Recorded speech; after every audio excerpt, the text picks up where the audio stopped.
ba sa mga housemates? Yes or no? Inaantok ako? Para siya yung kukuryente yun sa tanong. Inaantok ako? Well, I think everyone knows naman na about this. Kasi since first week nasabi ko na, di ba? Yes or no? Answer it first. Yes. Yes? Yes. Wow! Sino? Sinabi ko na nga, di ba? Ay, sinabi niya na nga na. I-replay na lang dun sa bahay ni Kuya, guys. Okay. Ikaw. Oh, okay na. Okay, i-replay niyo na lang daw, guys, kung sino yung answer niya dun sa... Sinagot ko na nga. Sino nga talagot mo? Sinagot ko na, sinabi ko ngayon lang. Sabi ko, ikaw. Ay, kuya, totoo. Sabi po siya ng totoo.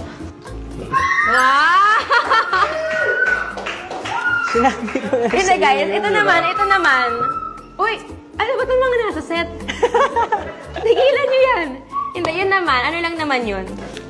Kumbaga, pagkakagusto sa someone is paghanga lang naman. Hindi naman yung Huwag mo someone. na-explain mo ang defensive. Ano naman?